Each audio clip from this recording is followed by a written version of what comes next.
Hi, and this is Miesha Johnston with Starseed Awakening Group. Actually, Starseed Awakening Show.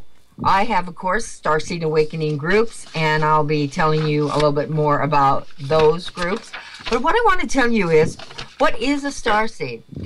Starseeds have been coming since the beginning of Earth's history, getting experience on being human and learning many lessons, incarnating over and over again until they were ready for an awakening, which is the age of Aquarius, started around 2012 and is going strong now. Starseeds of light agreed to forget who they were when born as humans. Many come with special missions to serve humanity in some way. They are now awakening to who they really are and sense that something spectacular will happen soon. They are here to help the planet awaken. So that's what we're here is. We're going to give you some more information today to show you how awakening sounds like. And so many people out there are waking up to who they are, what their connection is to the ETs, what their connection to is to their angelics, and to their life and how the ascension is moving in their life and how their mission is unfolding in their life. And the lovely lady that I have right here has found and seen this. She started coming to my group about a year ago, over a year ago, and that's the internet group, which I'll tell you about. And she has now found her own mission, which we will talk a lot about today. So first of all, Starseed Awakening Facebook group, you can just go into Starseed Awakening group, and you can either go to the like page, which is Starseed Support Group, or you can go to the Facebook Starseed Awakening, and that's a private group, and you can join that group. I'd love to have you join it. And from there, of course, we have our UVU groups. I have an event page where I announce all the groups and all my radio shows. I have 2 radio shows a week, and I announce those there on the Facebook, as well as I announce them on my local site.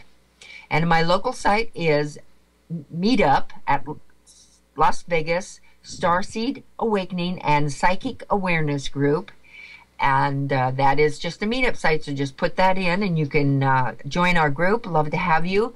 I have 2 meetings a week here at my home, and we cover all kinds of subjects. We have one group that's for the experiencers, for people who are the contactees, and then another group for starseeds who are waking up and finding their mission, finding their gifts, their abilities coming to fruition. Such as the group that we're having on the 7th of February is a channeling group, and we are going to be talking about channeling and probably having some channeling.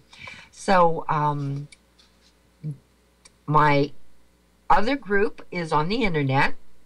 That is the every Sunday and every Wednesday. Sunday from 11 a.m. to 4 p.m. and Wednesday from 4 p.m. to 8 o'clock, depending. I kind of run the groups over. These, of course, are free groups, but love donations are wonderful to share your if you enjoy the groups, please share and donate to me. You can go to my website, which is starseedawakening.net, and just go to the PayPal there and donate. As well as you can contact me at Miesha, that's StarMiesha 99 at yahoo.com.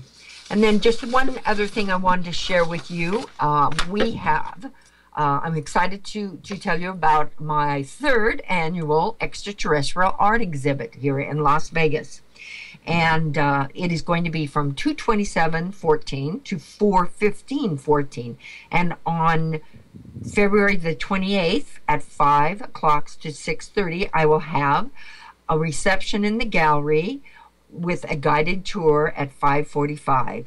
And the guided tour, I show and share every story that you will see of the experiencers. Now, these are This gallery is a little bit smaller than my last one. Last one had 65 pictures. This one's 35 pictures, but they're from people all over the world who have given me permission to hang their pictures and tell their stories. So please come to that. It's in the Enterprise Library on, well, it's at Las Vegas Boulevard and Windmill.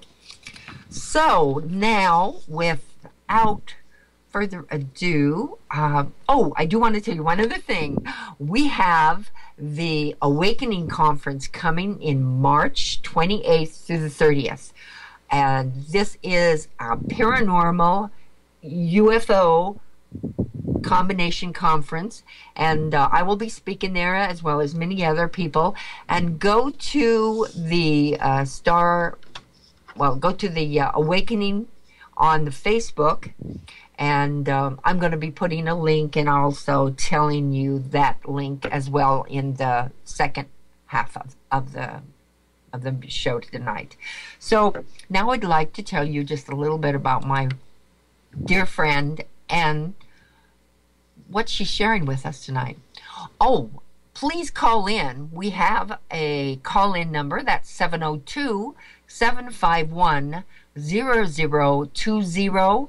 We also have a lovely chat room, and we have some chat people gathering in it, and so you can chat and ask questions from there, or call in and listen, and call in live, and so you can hear your voice and we can talk to you. That would be wonderful to get your questions, and that will be the second half of the show. So Bridget Smith is a lifelong experiencer. She has had interdimensional and ET beings to her entire life. She also has many types of paranormal phenomena and experiences throughout her life. She lives in the deep South, and as well as growing up and being raised as a devout Roman Catholic family, she was told at a young age that her psychic abilities and stories of the unusual beings and UFOs and strange lights and the orbs in her rooms and everything else were the tricked and crafty demons and the evil spirits. Well, I'm here to tell you, no, it's not. And she's going to be sharing all of her experiences, her life. She's had a wonderful, wonderful ET contacts that are very positive in nature. By some were gray and some were reptilian, some were hybrids. So I think I've covered everything, and she's going to share the rest with you. And I wanted to thank you so much, Bridget, and my dear, dear friend Bridget, for joining us tonight. Well, I am so honored to be here, and I'm really excited about sharing, and hopefully other people out there will identify and start sharing their experience as well. But I've had a very odd life, as you were saying, those crafty, wicked demons and stuff like that. So I think, if you don't mind, I'll just start with kind of how it began with my relationship with my mother, who was very devoutly Roman Catholic, and I started demonstrating at a very young age that I was different. And they would ask me, "Why are you so different? Why do you do the things you do? Why do you act this way?" And so I just thought naturally to say the first thing that I knew in my mind, and I said, "Well, Mommy, honestly," and I was 4 years old, Miesha, when I said this. I said, "I really didn't want to be born unto you. But I had to make the decision really quick, and I tried to change it, and I was floating backwards, and it was just too late, but you're a nice mommy and all." And from that is what I exactly said to her. And for years I had to, as I grew up, I had to say, I don't know why I said that. And in all honesty, when I was a child, I knew why I said it. I knew this wasn't my family. And so when you talk about star seeds, that thing that really resonated me when I found your group, was directed to your group, but I think there was no accident, as I was directed to your group by somebody else from a whole nother website. And so I began to understand what a starseed was, and what an experiencer was, what an abductee was, what hybrids were. Like I was telling you one time, I thought hybrids were cars. So when people were talking about hybrids, I was like, wow, they have 2 hybrids. They got some money. So basically, I'm just an average person. I get up like everybody else. I have strange experiences, and I'm still putting them together. But just to reiterate what you said. My first my first experiences began as a child. I was allowed to watch Mr. Rogers and Sesame Street, Miesha, and that was it. My parents controlled everything I watched on television, and I started seeing things about the age of 4 and knowing things before they happened. My mother was pregnant. I didn't know it. I hugged her. I said, "Oh, I'm going to have a baby brother." Well, she had gone to the church, and they had decided that she was not well enough physically to have the child, and she was mortified. So she told me, whenever you have those thoughts or see these things, you need to say, "By the blood of Christ, I condemn thee," because it's demonic. These lights you talk about, these orbs, these, I guess you would call them rods, things in my closet, witches under my bed, all these things were demonic. And that led to being taken to doctors and being examined. And I'm talking to psychiatrists, child psychiatrists, and my parents being told, "She's just extremely imaginative. Good luck." You know, she has a huge imagination for her age, but she's going to be very talkative and outgoing. And just, dismiss what she says. And, but they just kept telling me it's demons and to say, "By the blood of Christ." So that's what I did from probably the age of 5 on up to my teenage years. I just became extremely religious. And when stuff happened to me that I couldn't explain, I would say, "Oh, dear Lord, protect me by the blood of Christ, surround me," the Hail Mary, which became really popular in the 90s for me. But it didn't help. It still kept happening. But I had the same thing. Yeah, and so my father would always shake his head, but he was a strange one because my father was obsessed with doors and windows and locking them constantly. And I used to think, they think I'm crazy, but my father will, go outside and check the locks from outside. Like I would say, "Daddy, what do you think is trying to get in?" I mean, there was no crime in our neighborhood. I grew up in a subdivision and had a big wheel, and and at times we lived in the country, and I played by the river, but it was very safe where I grew up. Everybody knew each other. So I couldn't talk about my experiences because, of course, the priests would show up. And if you've ever been Roman Catholic or been to a Roman Catholic service, they have this incense that they burn in this little, it's kind of like a silver jar kind of thing, and they wave it all around you, and you sit there and they say these, prayers, and they put on this special ritualistic robe, and you sit there. And finally, I think about the age of 12, I just said, "Okay, all right, it's gone. Whatever it is, they're gone," because the smell was so bad. So I went through that constantly. And then finally I just said, I'm not going to talk about this, and I just became extremely religious. And then when I was about 14 or so, and now in between that time, I was incredibly afraid of my closet, had an unreasonable fear of heights, an unreasonable fear of needles. I would pass out at the sight of one. Now, I have to preface that, Miesha, both my parents worked in medicine. How embarrassing was it when I would get a shot and hit the floor, or they would draw my blood, I'd hit the floor. That was it, just the sight of it. And I'm the only one in my family, and they were like, what is wrong with you? Why are you the way you are? And it bothered me. And another thing that was unusual is I'd go to the doctor for my regular checkups, and they would say, "Oh, here comes the little fish." And one time I asked the nurse, I said, "I'm always being made fun of because I'm different and I don't fit in, but you call me the little fish, and I want to know why." And she said, "Because your body temperature is so low. It's like 2 to 3 degrees lower than the average child, so we just call you the little fish." And my mother, who was a nurse, said, "Don't worry about that. It doesn't mean anything. You're perfectly healthy." But all those things combined, incense, priests, pray their demons around you, that's enough to scare a child into complete and utter fear. So that's the way I dealt with it, was by becoming religious and reading the Bible and joining church groups and making friends that way, and just not talking about what happened to me. But my friends would always say to me when I would say something, "You're weird. How did you know that?" So then I thought, well, now I'm weird. So when I think basically I kind of reverted to being a loner during those times, also back and forth trying to figure out why I was different. I played in the woods. I used to watch snakes in the river, which my parents thought were quite odd. And I would like to look at them and go, oh, that one's poisonous, that one's not. But I had no fear of them. I used to watch them swim. And I would play on vines and climb trees. And then probably when I was 14, my first big UFO experience happened. And like I said, I didn't really know what was happening. My father witnessed it with me. I was sleepwalking and ended up in the backyard, and there were 3 acorn-shaped golden UFOs, and they were all lined up together. And I was watching them, and they were so close, I kept reaching up to try to touch them, and I saw my father out of the corner of my eye coming out of the house to the backyard where I was, and he was screaming, "What are you doing? Get away from those things, dear God." And he was in his pajamas, and I was just trying to touch them. And once he screamed, they all turned sideways at about a 30-degree angle, and I looked at the bottom, and the bottom, what you would call, I guess, a propulsion system, they were spinning in centrifugal force.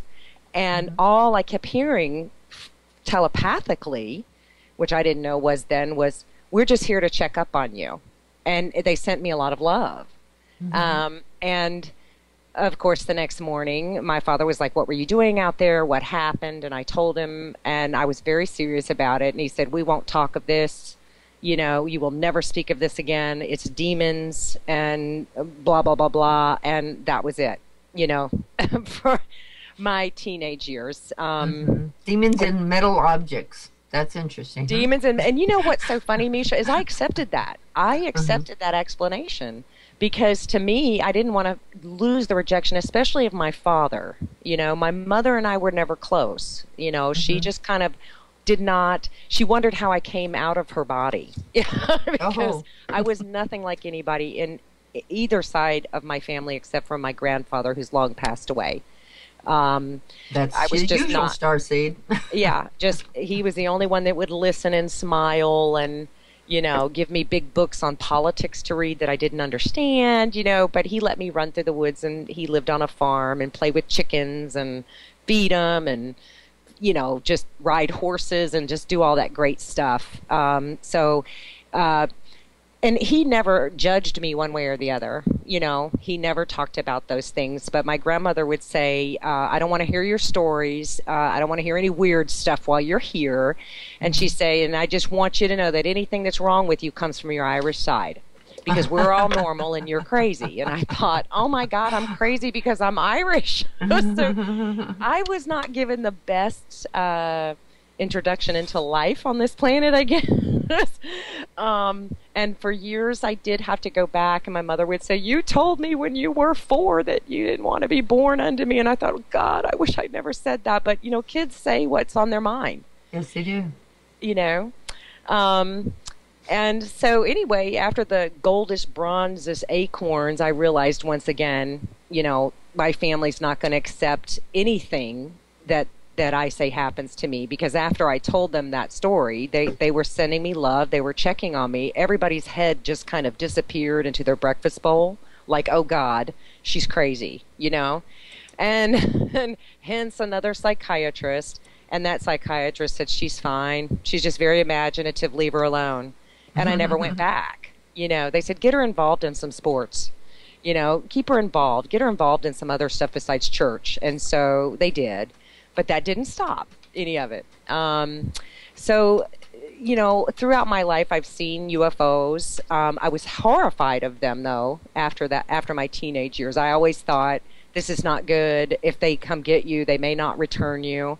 I remember seeing one that I was drawn to off of a country road, and I thought it was a car hovering above the trees, and I thought, what is a car doing hanging above those trees down there? And I turned my little car down there as I was driving age, and I got close to it, and I said, "That's not a car." And as soon as I said that, that sucker took off so fast that my eyes couldn't even keep up with it. And I remember having this feeling of, oh no, they're back.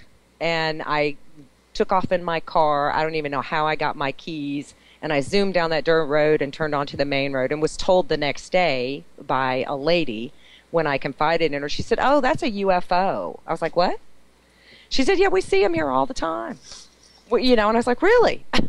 So there was some confirmation from strangers, but I didn't even have any kind of a frame of reference back then. Like I said, had been too protected. No television. I think the first sci-fi movie I ever saw was on CBS, and it was called Aliens with Sigourney Weaver. Oh. And and I tried to sleep with my parents that night, and they said, "What are you doing?" And I said, I can't sleep in my bed." And they said, "Why?" I said, "It's still out there." And they were like, "Okay, no more scary movies for Bridget." And so basically, I really don't know where I should go. Maybe I could kind of go to where everything just kind of took off and I could not ignore it anymore. Yeah, but before you do, let me just ask a couple of questions. Do you mind? Sure. Okay. Oh, no. Okay, so was any member of your family in the military? Yes. My father had been an officer in the Navy for some time, and then went into the corporate world. Came back and got his MBA, and went into medicine. Okay. Yeah. Now, both sides. My grandfather was in the Navy on my mother's side, and then he changed. No, wait, I'm sorry. He was in the Army because he used to tell funny Army stories. My ex-husband was a helicopter pilot and was in the military for quite a long time. So it's always, been that way. I've always had someone military in my family. Right. We see that connection with experiencers. So especially the type of, your story you'll share is you are going to share some of the MyLab stuff, I hope, as well. Oh, yeah. Yeah. Good, and at the time, I did not know the difference. I just would go, what are humans doing here? And, what is military doing here? What are these people doing to me? What are they telling me? And most of the time, when I get to the MyLab, those are definitely more warning, or definitely much more unpleasant. And they are different than an ET experience. And that was the thing that I had to sort out. I didn't know that existed. I thought it was all a part of the same thing, oddly enough. And I couldn't make I didn't know. And so when I started hearing MyLab, I'd shake my head and go, what are you talking about? I remember Yeah. I was like, no. I'm not in my lab. I'm not in my lab. What okay, I'm going to let you decide on your own. Yeah, and I figured it out. And it was really hard to come to that. But I'll tell you, before I actually met my favorite, which was a reptilian, or what we call reptilian, reptoid, I don't know, the name changes. There's so many species of them I've learned. I had no frame of reference for him. So what I did when I was younger is I called him the lizard man. Okay, because he didn't have a name. Okay.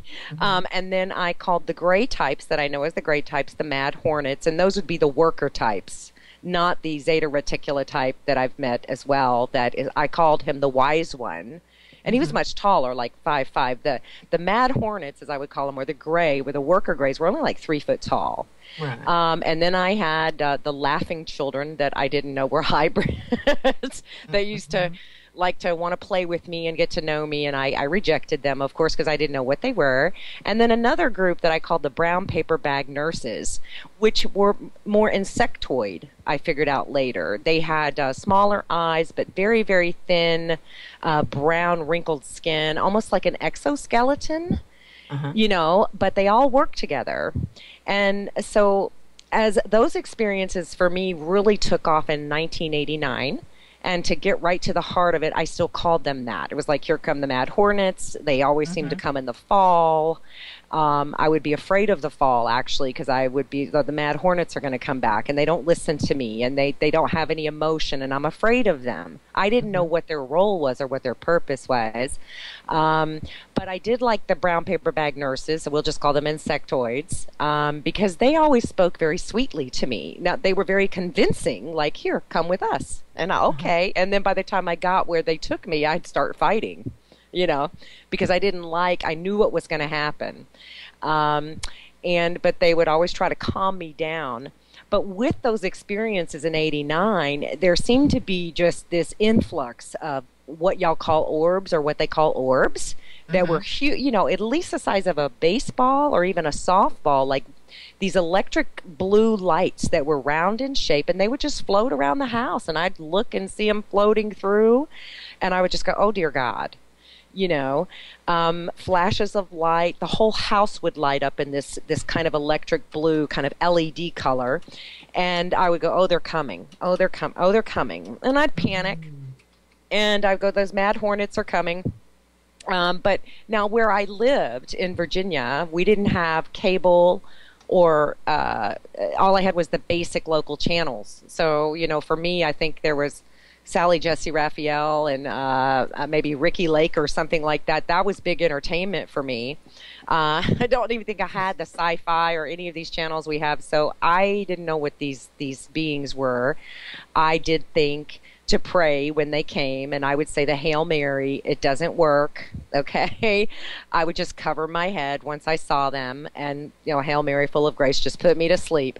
And that kind of started in '89, where I would wake up and I would see these little guys with these very large heads and very, very thin necks and kind of triangular shaped bodies with very, very small, tiny, almost floating above the surface kind of beings at my bed.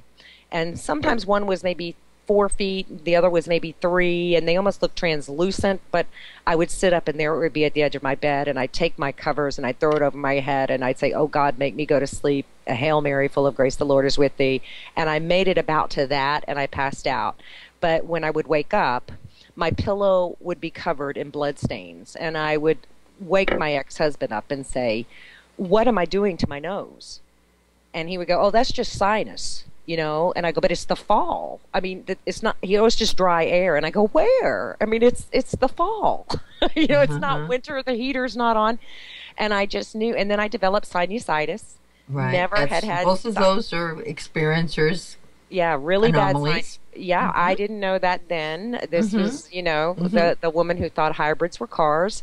So anyway, I just kind of, at that point, my ex-husband was experiencing things too. And so he was like, you know, we need to go hunt for UFOs. And I'd be like, no, let's don't go hunt for them. He goes like, yeah, let's go hunt for them. So we would go hunting for them and never find them. So basically, those kind of things that were just taking over the house. And interestingly enough, my ex-husband would be asleep. I remember trying to jab him awake because I would hear these sounds and these, like, it almost like somebody blew up a huge balloon and then took a needle and it poof, like a blow up sound. And I would wake up and they'd be there and I would be beating this man, like, wake up. And he would just be gone. And then I would say my prayer. And I was horrified of these little grays because I didn't know what they were. So I misjudged them, honestly. I really did in the beginning, and actually attacked one time, which didn't work. That doesn't work, you know, because I was so angry and I was confused, young and inexperienced, and at some point during that, I want to say around 1992, towards the end of 1992, 1993, I actually went to a mental hospital and said, I want to admit myself. And they were like, well, you have to go through interviews and a series of questions. Oh, here's my health insurance. I need help. And I had come to believe during that time I had some kind of schizophrenia, that there had to be a rational explanation, and it lied in mental health. Or, you know, so I went, and that's kind of an awakening moment after tests and interviews, and they did medical testing on me. They sat me down and said, well, we're sorry, but you're not bipolar, you're not schizophrenic, you're not this. Actually, what you have is called post-traumatic stress disorder. It's common among Vietnam veterans. And I was like, what? You know, and they said, we can give you this stuff called Xanax, and, you know, when you have a panic attack, but this is your diagnosis. And I remember it was diagnosis 300.00, because I looked at it. I said, you mean you can't give me medicine for schizophrenia? They said, you're not schizophrenic. You know, we don't know what's going on with you, but your medical's okay. You have post-traumatic stress disorder, and this can be worked out.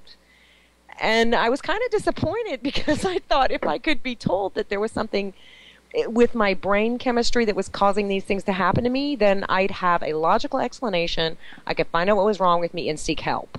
Okay, and that's not what happened. I was really shocked by the diagnosis. But anyway, that was after I had pretty much resigned myself to try everything to stop these experiences, except for I didn't want it to stop with beings we know now as the Reptilian, or who I call the Lizard Man.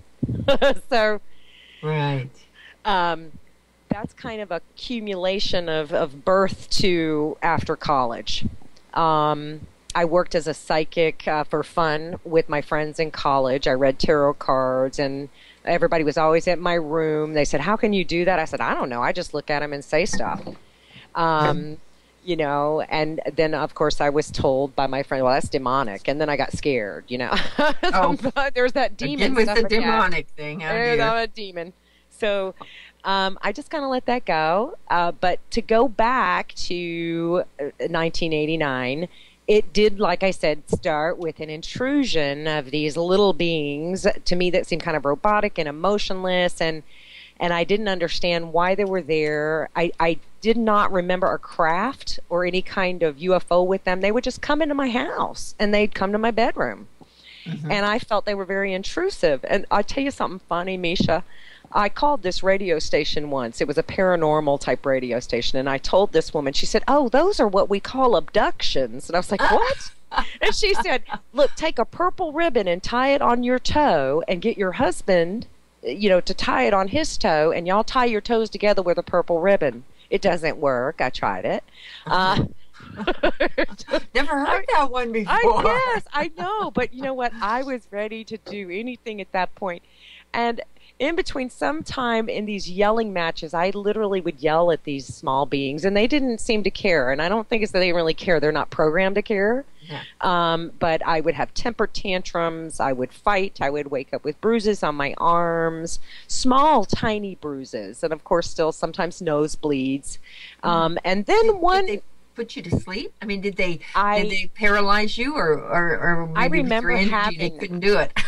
You know what? I remember waking up and not being able to move, and I hate that feeling. I have had what they call the sleep paralysis, and I looked up definitions for it, and there seemed to be a logical medical explanation for it, but nothing about these little beings that came with it.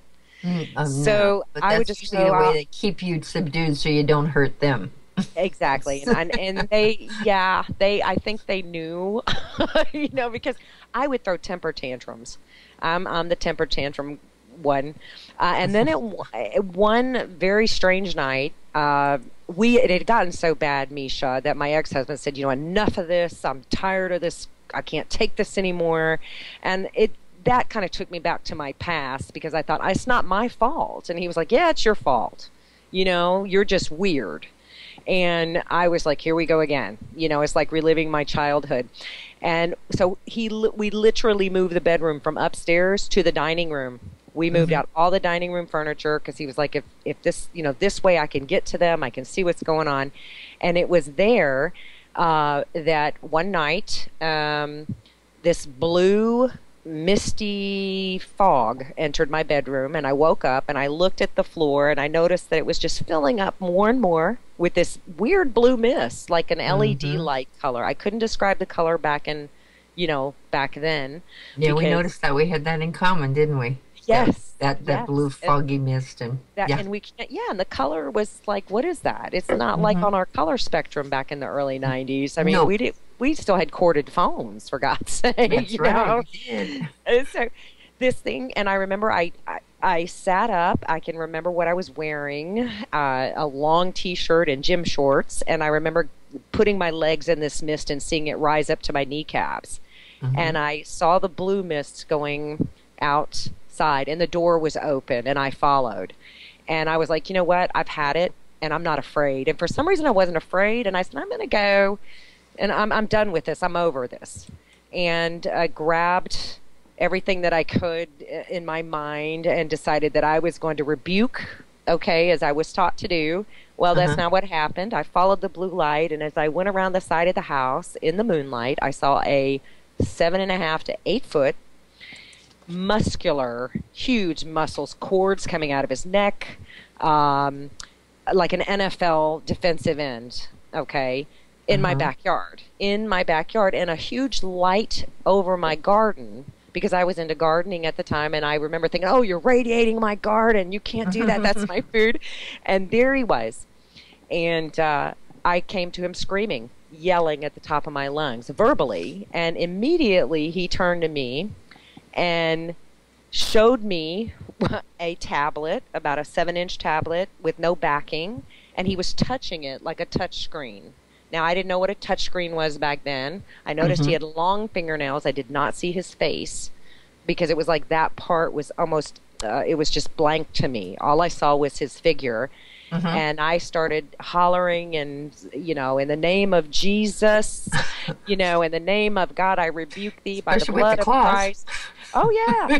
And he just turned this technological device with all these beautiful colors. And I remember saying, pretty. And I can remember I turned him and I said, now, who are you? Get out of my backyard. What are you doing? And I was speaking verbally, and all of a sudden it changed because he spoke to my mind. And I thought, wait, he's speaking to my mind. And he said yes. And I realized I was speaking to his mind too, which we now know as telepathic. He showed me this, and he said, you know, he showed me this stuff. And I said, what are you doing? Who are you? And he said, I'm a scientist. He said, I'm collecting data. And he showed me what is now an iPad or a Samsung Galaxy Tab, but there was no backing on it. It was clear. It was completely clear with no black backing or white backing like we see tablets with. And he could touch it, and he was moving images around. And then he showed me this one that was like a synthesizer, and he was doing it over the well, and he was moving it around. And I just thought, oh, my God, that's so beautiful. I've never seen anything like that. I didn't ask him who he was. I just felt very comfortable with him. And, you know, he just said, well, I'm just taking readings. And then he took off walking, and I started following him and double stepping to keep up with him because his stride was huge. And then that was my first memory of meeting him. I followed him around the house, and then he kind of went under the security light. And I was like, wait, tell me about yourself. What are you doing? And he wouldn't answer me. I said, do you know you look like a defensive football player? And he was gone. The next thing that I remember was waking up in my bed going, oh, my God, I just dreamt about this figure, but I wasn't afraid. And that was interesting. It was kind of cool. And then, of course, that's what began all of the experiences with him over that next year until 1992, where we had what I call conversation. And there were still, like I said, the paranormal lights going off. And I told my ex-husband, and he was like, okay, what? It was a lizard man? He said, not the little tiny guy. And I'm like, no, this was a different guy. He was male. I knew he was male. And I would describe these muscles. And then when I'd see him watching football, I'd say, see that defensive end? You know? So that's what started the experiences with the lizard man. It wasn't until, I believe, 1998 that I found out they were called reptilians, and there was nothing good. Now, back to that time, I called MUFON of Virginia and said, look, I got this, I got that, I got this lizard man, and they didn't say what it was. They said, oh, they're not good. I said, really? They said, we're more interested in the little bitty ones. Like, can you describe them? And I was like, yeah, they're intrusive. Get them out. They're bothering me. You know, help me. Can you do something? And they were like, no, we're really not interested because we need physical evidence and this and that. And you're talking about a lizard man. So they thought I was crazy, I think. And that was MUFON. So I felt helpless and hopeless. And then I went looking in the library for like dinosaurs and lizards or whatever. I just felt like I knew he was like a lizard guy because the way that his fingers were, you know, like I just called him the lizard man. I found out later that he really was a lizard man. But at that point, that's just what I called him, if that makes any sense, because my memory's I'm still putting it all together. Well, I called, you know, at first I thought mine as a dragon, and but because it was a reptile, I was very nervous about it because I'm phobic. Now, fortunately, you were not phobic of reptiles, and I remember when I saw his legs that there were like scaly pattern to it. So I just thought lizard man, you know, but it didn't resonate with me. It was just, it's the big lizard guy or the big lizard man or some kind of humanoid type thing. But he didn't reveal himself to me at the beginning. And weeks would go by, and I didn't have as much experience with the little grays, as they call them now, instead of the mad hornets. This other guy just started showing up. And I call my experiences with him an experience within an experience, because it would be a long experience, but inside one experience would be 3 or 4 different things going on. Like one minute I'd be in the living room talking to him, or he was talking to me. The next minute I'd be in my bedroom and I was showing him something, or then I'd be out in the backyard going, how did I get back here? And he wouldn't say anything. So it was very confusing, because I was like, did I walk back here? Did we go through the kitchen? But that's why I call them experiences within one experience, because they would be a little experience and then this, and then I would try to think to myself, how did you get me here? And he would never answer. One thing about reptilians, they don't answer questions. No, they don't. No, they don't. And that was the thing that was frustrating. And that led up to kind of my temperamental outburst with him, but he kind of enjoyed that. The next very recall experience that I had is I woke up, just sat up because he was at the edge of my bed, just sitting there. And I noticed his spine, his vertebrae were bulging out of his back, and he was taking like the thinking man position, like if you've ever seen a statue of the thinking man, he's just kind of got his hand down, he's just kind of bent over very long, but his whole thing was so curved, his whole spine. And I remember I just reached up and touched it and started talking to him. You have got the largest spine I've ever seen. And he didn't say anything. He was very quiet, almost pensive. And I remember thinking, why doesn't he speak? And I still don't know. I have not investigated why is this thing sitting on my bed. And he never had clothes on, but then I was also able to see like a light brown scale pattern, almost a dark scale pattern along his back. So it was the lizard man, and that was fine. And he just was quiet in that experience. Then there was one where he decided that it was question and answer time. I woke up standing in my bedroom, and he was talking to me. It's like I woke up in the middle of this experience, and he was asking me, what are you doing with all these books? What is your interest in these books? And I was into how-to books, how to make money, how to become more spiritual. Do you remember, like, in the early 90s, everything was how to run a mile in a second, Sure. How-to. All that. So I would go pick up these how-to books. And I was also very interested in, for some reason, in finding the lost years of Jesus, finding out about Buddha. I became very interested in the Buddhist faith. And so I had books like that, books on Tibet, and all these just kind of books. And he was looking at, what is your purpose with these? And I was like, I was trying to not sound stupid, because I felt kind of silly. Like, why am I reading all these books? And then he said to me, one thing he says, and I wasn't sure, and I'm still not sure, Miesha, if this was a question or it was a statement. He said, do you realize that you're not like other humans? And then he said, now, why do humans read these books, and why are you reading them? And I just told him, well, we're trying to make ourselves more spiritual. We're trying to understand the world around us. And he was like, okay. And then at that point, he started showing me images of other humans and how they reacted to him and how negative it was. And I remember turning to him, and I didn't know his name at this point. I was like, man, if you walk in as big as you are, of course, people are gonna grab their heart and pass out. He showed me a man that grabbed his heart and fell over with a heart attack. And I said, you don't just walk in on people. So our conversation started becoming more intimate like that. And he would say, well, why not? I don't understand. Explain it to me. What is it with the human race? And at that point, I remember telling him, I'm not the representative of the human race. I can't, we want to be better. I swear we want to be better.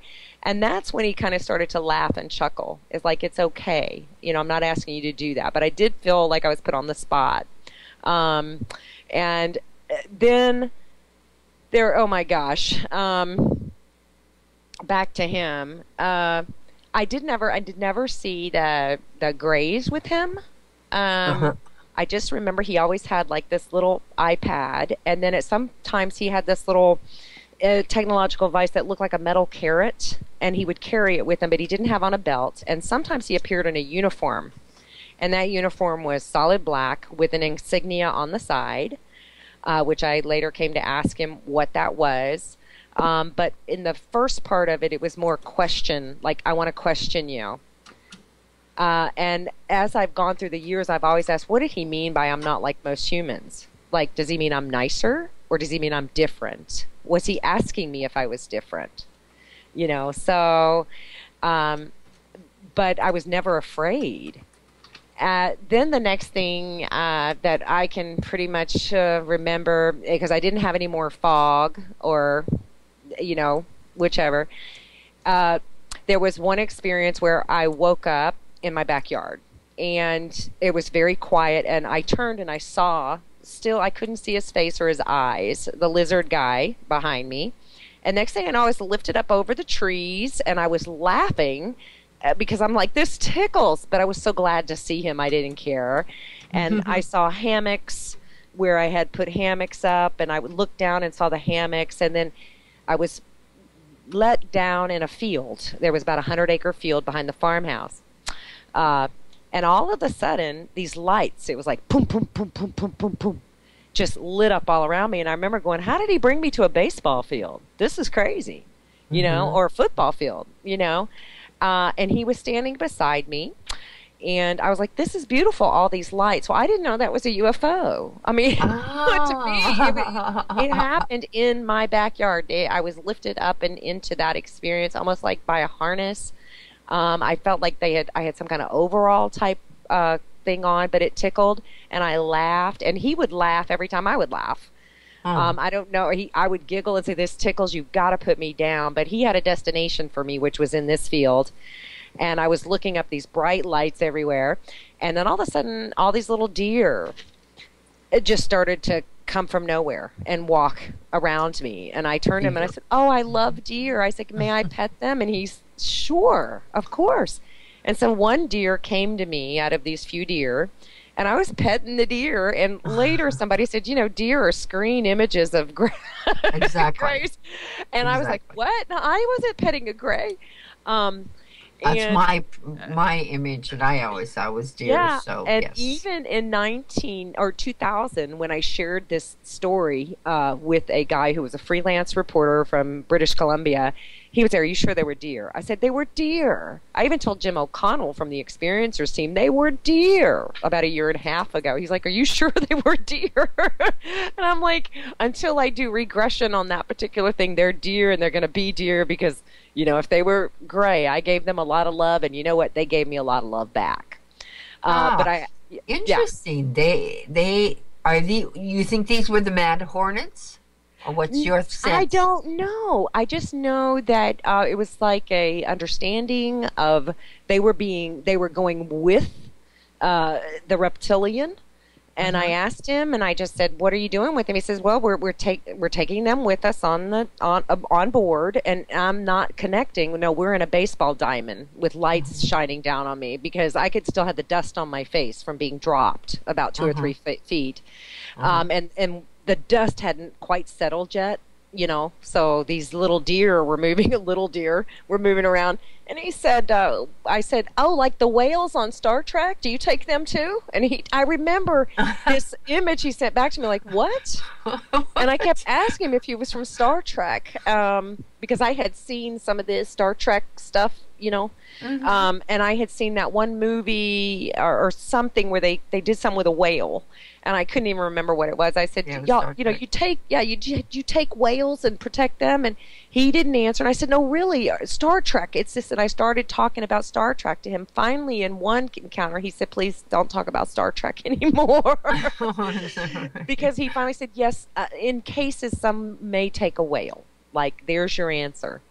You know, but I don't want to hear about Star Trek anymore. That was a big thing that I would try to talk with him about. I would talk about Captain Kirk and Spock. And you're trying to associate with him somehow or other. I mean, he would just so unusual to be able to be talking to this reptilian. Sure. And he gave me what I nicknamed and I coined the reptilian eye roll, which was kind of like, you're cute, but this isn't funny anymore. You know, like I'm so over hearing about Captain Kirk, okay, and I'm so over hearing about Star Trek. He was not interested in that. How old were you at this time? We have somebody in the About chat 25. room 25. Okay. 24, 25. Okay, Yep. go on. Just and I didn't, like I said, it was in between 1991 and 1992 that he came to see me. Then there was one time that was probably the most special time, Miesha. I had already been on craft, so I'll go to that. My ex-husband and I were driving back from all the way through North Carolina. We're going through South Carolina. We decided to turn off the main road for some reason. We just, I don't know, it's like we needed a break. And we lost 3 hours. He remembers this. He doesn't like to discuss it. He is of the belief that this was all demonic. Oh, really? Oh. Yeah. At first, he wasn't. He was very much into, he was the let's go chase UFOs, you know. But this particular experience, he actually saw the Reptilian, and he liked him the best, too. So he didn't think the Reptilian was demonic, but he thought the experience later. He said it's all demonic. It was all demonic. It didn't happen. It just didn't happen. And I would be like, what? I said, you were the one encouraged. You were the one freaking out, like keeping me up all night going, maybe they're coming. I'm so excited. You know, I mean, I want to see that. You know, he was the gung-ho guy. And I was more I was afraid, really. But we drove, and I remember it was raining, and then the next thing we knew is we woke up in our bed, completely dressed, probably about 4 hours away. You know, like we had driven another 4 hours, and how did we get there? And we woke up, and he says, oh, my God. So your car's in your driveway, and you're in your bed. Cars in the driveway under the tree, yeah. And you're in your bed. And in between that, when I woke up, he grabbed me. He said, do you remember? I said, yes. And we just went back and forth. And what had happened was I saw him on craft. He had his corduroy jacket still on. I had a corduroy dress on. I remember kind of a wobbly craft and holding on and seeing Highway 1 underneath me. Then I remember having a lot of freedom. I walked all over the craft. But he didn't. I found him, though. I did find him. Where was he? What was he? He was in a room. Lane? He was sitting on this object of light. I can't explain what it was. It was like he was sitting on this thing that lit up, and there were two of the brown paper bag nurses. That's what I call them, holding him, and he was cussing up a storm. I can't even repeat it. You'll lose your FCC license. I was walking around the craft, and everything was round, and I was very afraid because I kept thinking, why do I have all this freedom? Like, shouldn't somebody be helping me? I saw men sitting on benches, looking just straight ahead, like I could go and wave my hand in front of them, and they would just look motionless. They were regular guys dressed in different clothing, but they were out of it. And I kind of got scared, and I was leaning up against the wall going, somebody help me. I found this round kind of opening, went through it, and there was a gray sitting in a small chair with his hands or something doing something and running this ship. And I attacked him. I just said, it's you. And I just went for his neck. And I didn't make it because he moved so fast. It was like, and he was in front of me, and he said, I could kill you with a thought. You're not important. You're like an ant. Get away from me.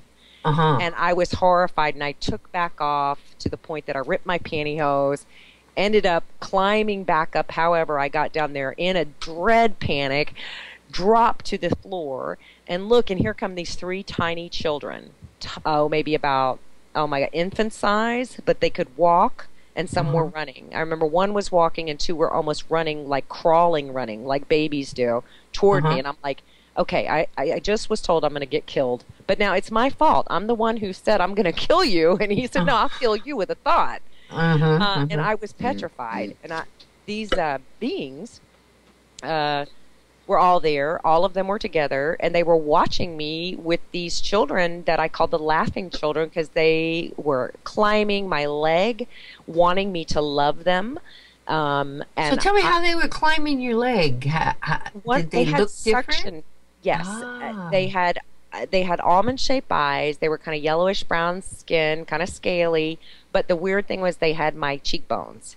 and that frightened me because I have high cheekbones and they had the shape of my face, but they had these little pop bellies, like, you know, but they, because when they stood up, they had little pop bellies, but their fingers had suction cups on the end of them, like the baby on board thing. You remember those that you'd stick on your car? Oh, They were like yes. that. Right. And so they were grabbing hold, climbing me like I was a jungle gym, and it was like the feeling of I was Santa Claus and the Easter Bunny, and I could hear them through my head going, she's here, and they were elated, and I was horrified, and I was going, get off of me, get off of me, and I was kind of doing that, and one of them kind of walked away and said, she doesn't want us. And I remember thinking, you're darn right I don't want you. Where are your parents? What do you want with me? You know, I'm just help.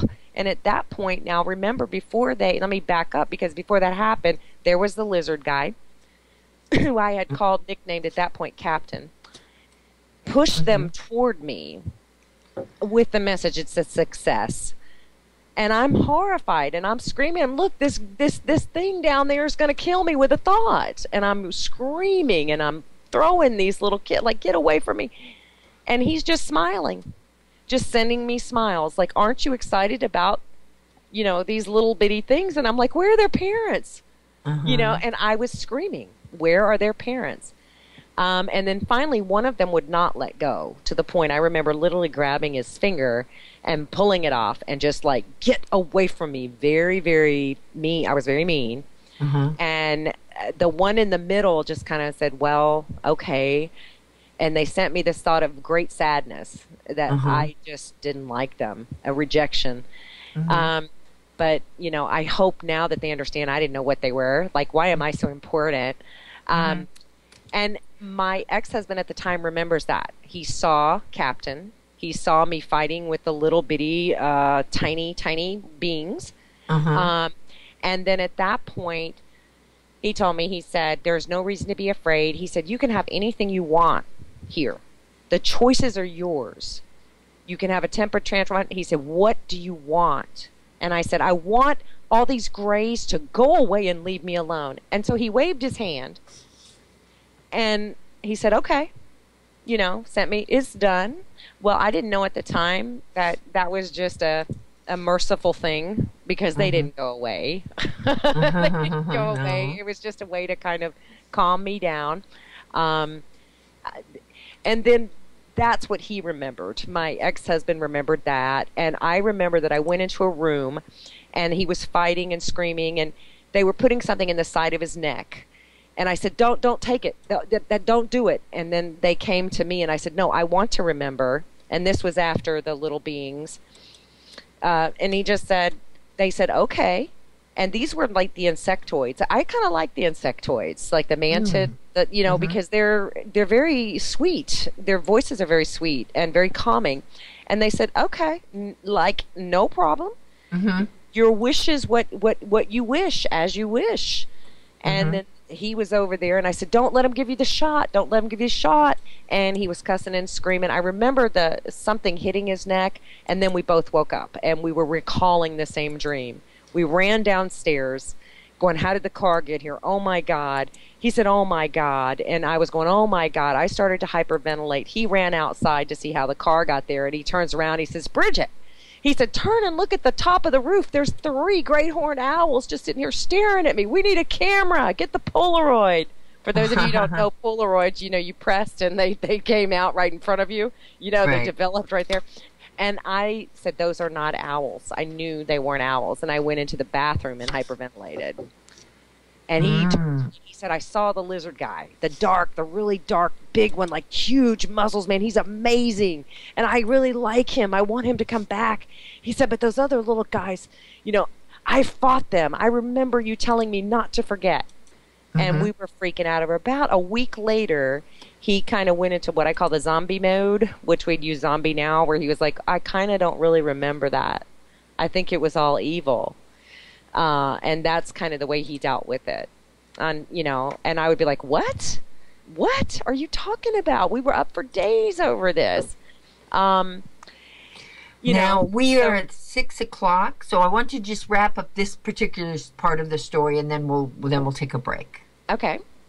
That was it basically for that until we got to my mission and why, kind of, sort of why he was coming and what his purpose was. And that is two whole separate experiences. I can tell you really quick that in one of the other experiences before craft, he was in the uniform. Well, and we probably should go on break so that Yeah. then you can tell the whole story and have time and not be rushed, dear. How's that? Yeah, and have a sip of water. And have For it, sure. exactly, and take a breath. Amen. And one other thing, someone asked, is this your regressions or is this your actual memories? This is my actual, what I believe to be recall. It's what I recall about, I want to say I recall 70%. I have been regressed on several experiences, and they were pretty much the same and all positive. I've had two small regressions and kind of said I want to take a break, but they were pretty close. The details were a little different, but it was all good. Yeah. Okay, good. So then we'll be right back then.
All righty. That was one of my favorite songs, and we are back and for our second half, and we're going to open it up to the audience in the chat room for questions in just shortly. Actually, I'll have Bridget tell us when she's ready for questions, and then also call in at 702-751-0020.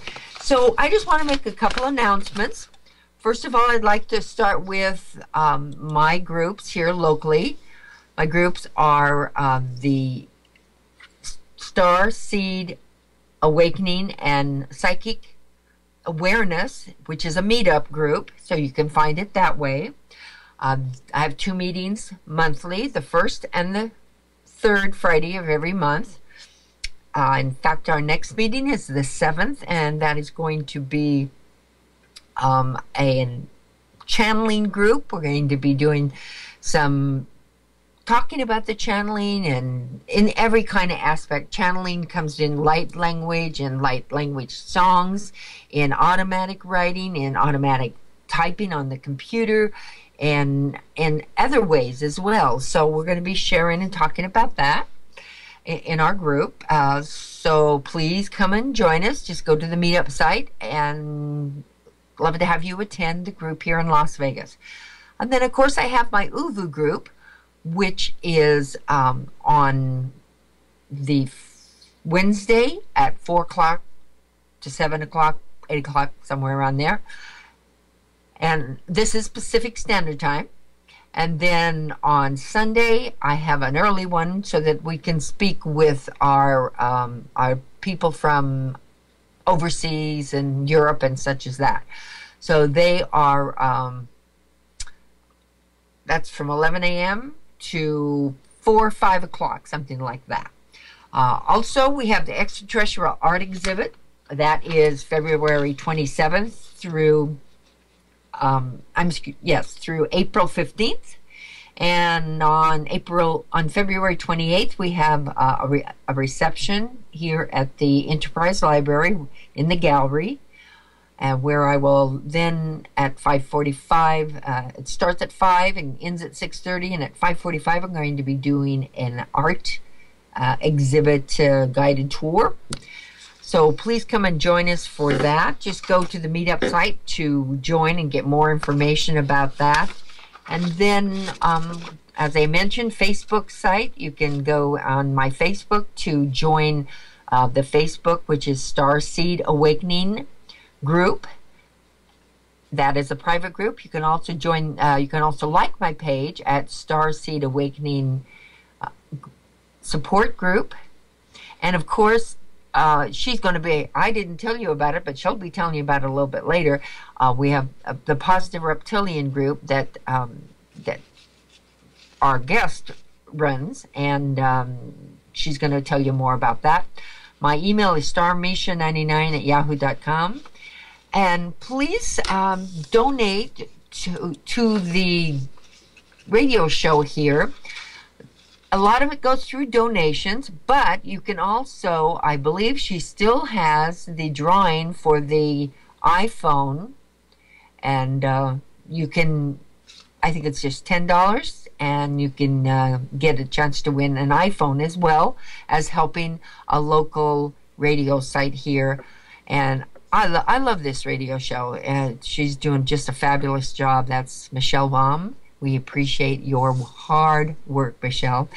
And one last thing, my website. And on my website, I do have a donate button, so I do a lot of things in my groups and my organization, and it is all free. But I do ask if you'd like to donate. You can go to my website at starseedawakening.net and punch the, in fact, go to the website. Michelle also did my website for me, and it's a beautiful website, and I thank her for that as well. So now we're going to get back to Bridget. Hi, Bridget. Are you there? Yes, I am. All I right. got to take a breath. Believe it or not, I do breathe in between talking. That's good. But, you know, I think the thing that, you know, for me, just to like recall everything just takes so much. I want to kind of encapsulate it and say why I call him captain is because I knew back then he was in charge. In one of my experiences, I asked him his name, and he was in full uniform. And I was, you know, just kind of in awe of how, you know, it's really strange how experiences happen and how they work with memory. But I will say that, you know, inside your soul, nobody can tell you what is demonic. You know what's evil and you know what's good, and he was good. And so at that point, I was like, what is your name? And this was one experience that happened in that year-long period. But he was scanning stuff in the house. I don't know, taking readings perhaps. And he showed me his name, and it hurt my brain so much that I fell to my knees. And I said, I can't take it. It hurts. And it was, this is only part of it. It was Consecutek. Okay, and I do not remember the other part because I just couldn't go there. And immediately I stopped and said, "Oh, I can't do this." And I was on my knees and I said, "May I please call you just Captain or something?" And he laughed and said, "Yes." He found that to be kind of amusing. And then of course I went into Star Trek and he didn't want to hear that anymore. And that was the last time I ever talked about Star Trek with him. Could I interrupt you 1 second? Oh, because please. I made a mistake here. I wanted to tell people about two things, and I might not have another opportunity. Okay, please. Well, we also have a new MUFON in Nevada. It's really exciting to have MUFON. And Donna is the coordinator of it, and she has a MUFON website on the meetup site, so you can go to that to join. We also have UFO hunters where they take trips out to do sightings, and so that's another thing that goes on here in Las Vegas. And of course we do have the conference that's coming up in the 28th of March to the 30th, and that's the Awakening Conference, and they can find out about that on Facebook. So thanks for letting me jump in there for a second. No problem. If you were able to do it, honey, take the chance. Yes. Because, like I said, I'm working on a book, and it's been kind of difficult to do that because I have to go back to those early years as a child, feeling responsible for all these things that were going on and being seen as different and odd and not really fitting in with people. And I worked overly hard at it. And plus having the gift of gab that I do, it was kind of hard. But I just had always felt I was different, and this kind of experience gelled it for me. But I can just say that with that experience, getting his name, other things he said to me, trying to understand my mission, but he would talk to me about a mission. Don't forget your mission. And I'm like, what's my mission? And I never got an answer. Now, I could have gotten an answer, and regression may show that. I'm just kind of taking it as I can. But I do know in my gut of gut that what I remembered is probably 70% accurate. There's that 30% that I just don't. I don't know if it's memory he took from me or memory that I'm not ready to deal with yet. Right. The message that I had to kind of relay to him, that I was trying to understand myself being in my 20s and didn't want the grays around. But I can say that, he did laugh. And I think the time that he laughed that he affected me the most was one time. This was after the craft. And it was kind of a quick experience, but it has stayed with me my entire life. I woke up standing in my living room, okay, just standing there. And there he was in the doorway, which was actually how I got his height because of the frame of the doorway. And he said, I need you to look up into my eye. And I remember saying, I need to step back and get on my tippy toes. And I was trying to balance myself. And he turned his head, and I saw his eye. And it was a huge lizard snake eye. It had the vertical slit. It was kind of golden, hued, and then it also had some red in there, too. It would almost kind of change color with a solid black slit. And I said, you're a snake. You're a snake man. Like, you're a snake, And at that point, he reached his arm out, and I walked over, and I was just amazed at his eye. And I wasn't afraid, and I was like, wow, like, I see your eye. And the more that I responded that way to him, the more I got that kind of energy from him back. Like, he needed me to accept his physical appearance. I knew that. Of course. And I felt that message. You. I know. I felt that coming from him. But like I said, there's no books on these guys or no pictures. We didn't have internet. So I kind of stepped back and I felt the cords on his neck, and now I'm still on my tippy toes. And then he extended his arm outward. Now, he would not touch me. He let me, he wouldn't put his hand on me. I'm kind of glad he kind of didn't, because as I went down, I felt that they were scales, but they were smooth. And I couldn't understand, how can scales be smooth? But they looked like, as I got further away from his head, they went from coffee beans to larger, different shapes. And as I went down, he turned his arm inward, and I just started feeling down. And when he turned it so that I could see the inner part of his elbow, it got really smooth, almost moist, like a frog. And then he held up his hand in front of me, and he said to me, through to my mind, remember, this is all telepathic, he said, I have webbing between my fingers. And all I could see were these sharp, sharp talons, just extremely sharp in this webbing. And I thought, you were amazing. And then I started going, how do you do all the stuff you do? This is beautiful. And I just, verbiage of the mouth going on and on and on. And he just laughed. And I think he liked that I talked a lot. Maybe he was shy. I don't know. But he laughed. And I took my hands and I started flailing them in front of him like an idiot, going, how do you not cut yourself? How can one have something that long on their fingernails and not cut these delicate webbing? And he just reared back on his ankles and let out this belly laugh that literally shook the house. Like, that is the most hilarious thing. And he was delighted with that. And I said, you are beautiful. I have never seen a creature so beautiful in my whole life. And he said, but look at my toes. They're webbed too. And I got down on my knees and I started feeling literally the bones in his toes. And I said, wow. And I was spreading apart his toes, looking at the webbing. And I said, you're incredible. And I stood back up, and at that moment, he relayed to me how delighted he was in me and that I accepted his appearance. And at that second, he sent to me, and I don't know how he did this overwhelming, unconditional love that brought me such bliss, tears of joy, if anybody's ever had that, a love that I have never felt in my entire life, ever, and I never have. And I don't, like to compete when I've dated or whatever, like, with human men, you need to feel this kind of love for me, because there's nothing, not even a parental love, that can describe it. And it brought me to tears. And he just kept sending it over and over again, and I felt it was familiar, but it was just pure bliss, joy, love, like peace, all in one. It brought me to tears, and I never have ever forgotten that in my life. And then the last time before he left, the next experience, I woke up chasing him through the house, and he was headed to my kitchen. I told him to watch his head because he was going to knock himself, because the kitchen was actually, the door was smaller. It was an older home, and the kitchen had been added on.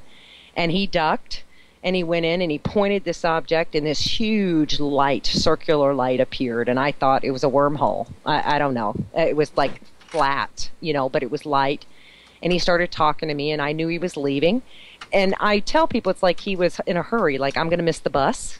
And he just kind of turned and looked at me, and he said, don't cry. And I was bawling. And I said, you can't leave me. You can't come and give me all this love and all these wonderful conversations and then just walk away.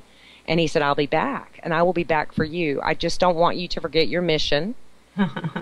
And I'm like, okay, there's the mission thing again.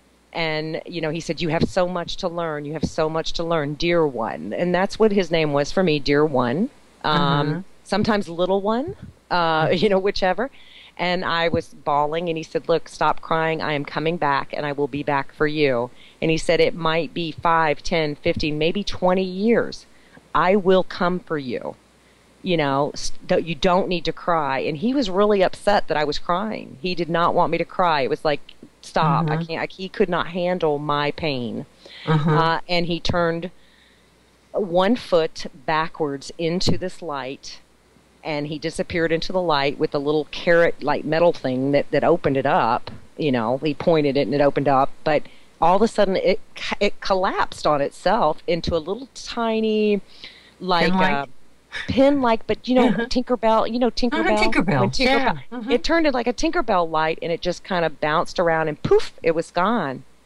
And that next day, my ex-husband came in, and he knew. He said he left, didn't he? And I thought, how does he know he left?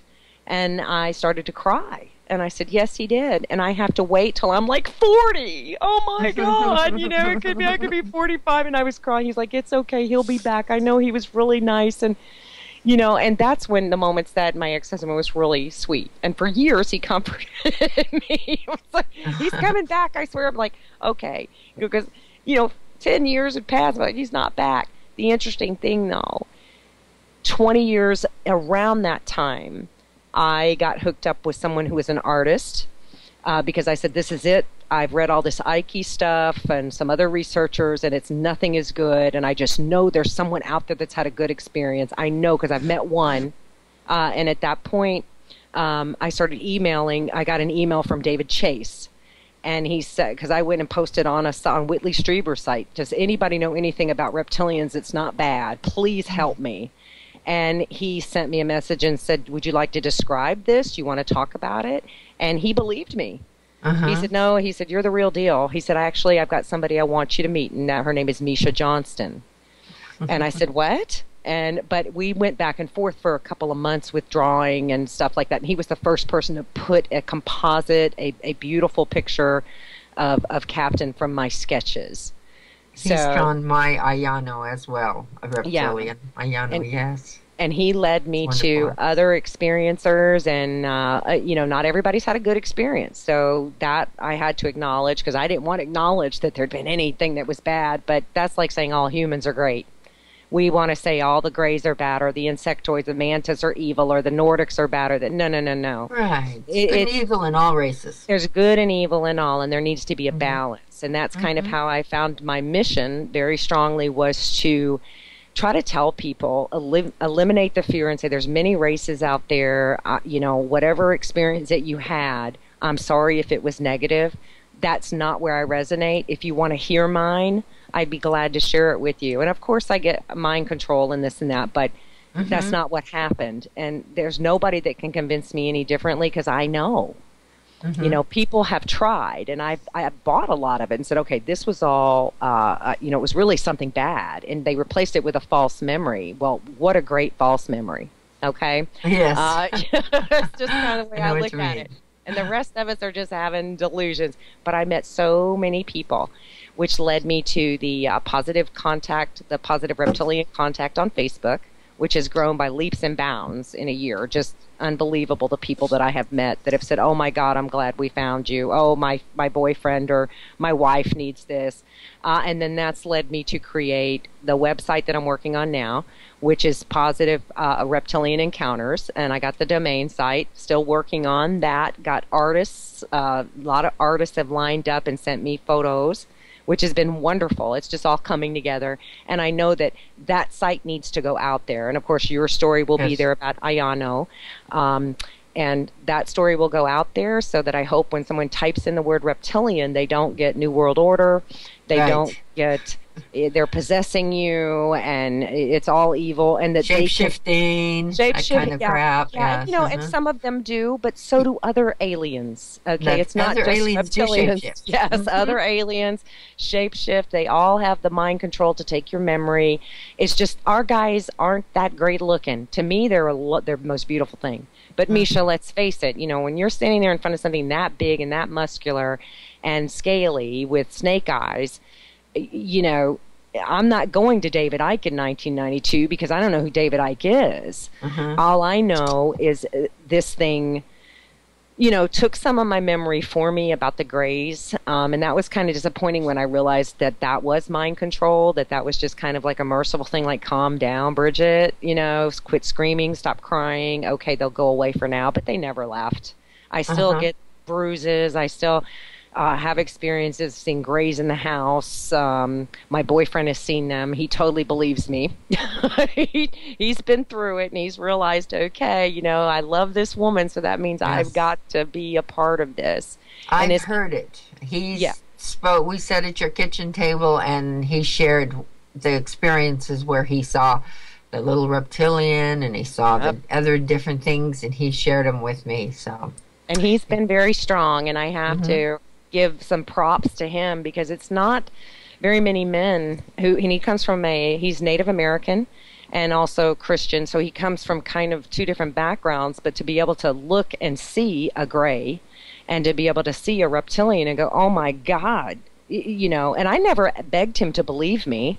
I'm like, this happened to me, whether you believe it or not. I'm going to share it, get over it. And that's when things started happening to him. And he literally went for help to you. Like, how do you deal with this? How am I going to deal with this? And he's reached out to other people as being, I'm not leaving her. I thought at times we've had some round and rounds because, he's told them, get out of here. And I'm like, no, don't tell the reptilians to go. What are you doing? No. He hears the noises and the clicking in the house and tries to find the source of the sound. He's woken up and seen them in the room, grabbed me to protect me from it, all this kind of stuff. And I'm like, no, I'm fine. And he's like, dear God, what's happening? So we have I want to make sure that you tell about that story where he woke up and you saw, yes, that one. August 5th was my last real memory. I was laying in bed, and of course, I'm not going to say his name, but my boyfriend was sleeping next to me, and I was wide awake, and I saw a reptilian, but it was about a 5 foot tall, more thin reptilian, and I knew it was reptilian. It had a uniform on, and it turned to me and said, it started speaking in this really strange language that was kind of guttural but spitty, like you're trying to get out a word, but you got a lot of stuff in your mouth, Yes. Just kind of, or garbled and you just can't spit it out. And so it turned to me and said, speak reptilian. There he was right there. That's interesting. That's a young one. He said, speak reptilian. And I repeated back what the being was saying to me. I wasn't afraid at all. I was like, well, this is kind of cool. I'm sitting here, welcome, And next thing I know, I'm speaking this and thinking, oh, God, I hope I don't wake him up because he's going to think I'm an idiot. I mean, I'm awake and this is happening. And then I heard, you have been marked. And at that point, I'm sitting there speaking this language, back and forth with this reptilian being, and he reaches over and grabs me and pulls me and shakes me. Stop talking to it. What is this garbage you're speaking? I mean, he was really afraid. What he says he saw was a hooded, if you remember when he told you that night when you were here visiting us here in the South, that it was a hooded being. I saw a uniform, but he saw just kind of the dark because of his viewpoint or whatever. And he said, you were speaking gibberish. And I said, no. Well, that morning when one question on that. Do you feel it was a full reptilian at that size, or what do you think it could have been? I feel like it was like a teenager, like a young, hybrid. Was it hybrid, or you think it was full reptilian? Is what I'm asking. I don't. Do I think it's full reptilian? Yeah, I do. Oh, okay. I so really, it wasn't really a hybrid. do. No, yeah, it was just a full. Yeah, Okay. and and at that point, the next morning when the light came, I was putting on my sandals, but my left, I can't think, ankle was killing me. Like the ankle bone was hurting so bad, and I was limping. So he says, "What's wrong?" And he looks down, and it's covered in blood. And I was like, oh, my God. And we look up and, I'm taking pictures with my cell phone going, what is this? We're cleaning it up. And I sent pictures to an entomologist. I think I said that right. It's a person who studies bugs. He said, maybe it's a bug bite. And I said, I don't have bugs in my bed. I mean, I never have. Never in my whole life. And not since then. And it ended up being there was a blood spatter, and we found out from the bug study guy. He said because the pattern of the splatter of the blood is not like that. It's almost like she took a piece of glass and cut herself. And I'm like, in the bed? Okay, this doesn't make any sense. And of course, when he saw it that morning, he threw up over the side of the porch because he had had enough. He had seen this being. He had heard me speak in this strange language, and then I wake up with a bloody ankle, which actually turned into a scab that took 3 weeks to heal. And it left a very small straight line scar, almost like surgery, like laser surgery, by the time the scab came off. And that was my last physical encounter, but it wasn't with Captain. It was with a very kind reptilian that wanted me to speak the language or learn it. I got the impression, learn it, speak it. And so I was like, okay. And the whole time I knew that my partner was in the bed next to me, and I'm thinking, if he hears this, he's going to think I'm crazy. But he heard it and saw it. So confirmation always helps that you have a witness. It does. Yeah. And he told me the whole story, so I found it very interesting. And I just went on like I'd never heard it before, so he could tell the whole specifics and everything. It was good.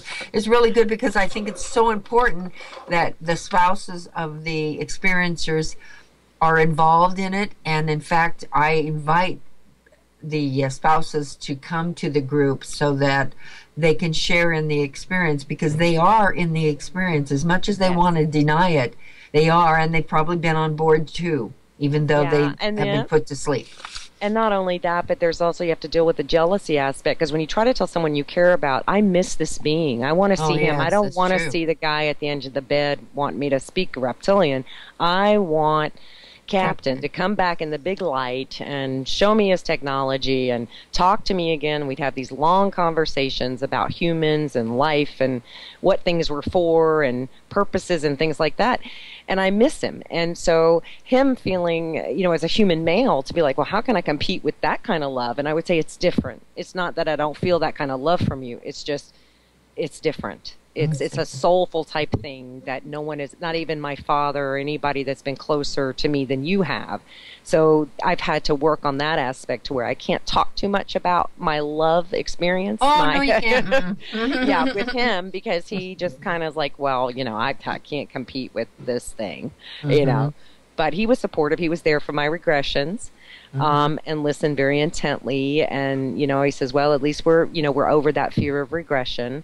And when you're ready, I'll pay for somebody to do it. I mean, he's willing to flip the bill and send me where I need to go. But right now, I just feel like I need to focus on the website and ending the fear and going, not all these guys are bad. Please give them a chance. I mean, not everybody's beautiful with blonde hair, and big blue eyes, and and not all non-terrestrial beings look like that. They just don't. So no, they don't. That's a challenge that we have to live with, is trying not to feel guilty that we brought them into it. But I forewarned him when he moved in. I said, let me forewarn you. I told him the whole story, and he was like, okay. He never came back, right? And I go, well, in dreams. He's like, okay, just as long as he didn't come back. Well, he thought that was it. I told the story. That sounds real cute. That's nice. We're moving on. That's not what happened. So, well, let's see now. Are you to a point where you'd like to answer some questions? Oh, yeah, please. Well, actually, Tu has made a lovely statement. She says that you were speaking the star language, and I know that to be true, because I also have had visits from reptilians and other ETs, and I'm speaking a star language. So when you told me what it was, that I knew right then it was. And then she also mentioned that I think she's an ambassador for them. Oh, so awesome. maybe you are. That's what they call me, as an ambassador, and have told me that I'll be speaking to many. And now I'm translating it, so you'll come to a time, when you allow yourself to do that. And it's hard when you have another man and, somebody there. I don't. I'm right. alone, so it's easier for me to do it whenever I want. So I meditate and it comes through. So, but you'll be able to do it. Just know that it is a star language, and they do not put people to talk the star language unless they want them to be ambassador at some point in the future. Well, that's very sweet, and I hope that's the mission. And I tell Tu that I so much appreciate her comment, and I hope that I find that out. That I can help people, kind of, bring a balance to what's going on. And maybe learn to speak this light language or star language more. And that being is welcome to come back, but I just got to have the person next to me not freak out. Yeah, you need to have him when he's out of town at work. I And he know. does go out of town. So Yes, just he does. talk to them and say, listen, you can't come unless he's not here for you. Oh yeah. We do have And as a another matter of question. fact, yeah, go. Yes, please. Okay. Did you smell anything? What did you smell? Actually, yeah, I did. It was like have you ever smelled nutmeg? Uh-huh. Nutmeg. Yes, yes. And at times it was like almost like I wanted to think of eggnog, but not sweet like eggnog, but nutmeg. And I know people have had different types of smells, but whenever I smell nutmeg, which is not real pleasant to just smell nutmeg, but it's not too bad. Does that make sense? Uh-huh. It's just kind of in the senses and nose. Smell. A little sweet, but Uh-huh. it reminds me of Christmas in a way. Uh-huh. Yeah. Now I've heard that they can smell pretty horrendous, but I was not assaulted by his smell at all. No, I was not. Yeah, I actually sometimes will, like, if I walk past nutmeg, I'll go, "Oh gosh, this happened." This happened. Just come back through your little thing and then give me the unconditional love again, and everything will be fine. Yes, yes. Well, let's see. Louise asked if a spiritual was it what, or maybe this is a statement: spiritual or telepathic. Oh, I guess what she's talking about is if you think your language is, let's see, spiritual or telepathic. If you think your language they understand. So I guess what she's asking is, do they understand you if you're thinking telepathically and talking it, or if you're physically talking it? And I can answer that. You might want to, because I just ways. repeated. I just repeated what he said. Yeah. They both ways. It seems like they talk to me in my head, and then when I start, I'll like, for instance, if I'm doing my chanting and stuff. Well, while I'm chanting, the language comes into my head while I'm chanting, and then I end up talking it. So I think that's basically, for me anyway, that's the experience and how it goes. Yeah, and it's also, I don't know if it's more spiritual than it's peaceful. I felt there's a connection there. And I think sometimes that they know if we're ready by the way we act. And I kind of freaked out with the ankle. Yes. That was just kind of like, okay, what was that for?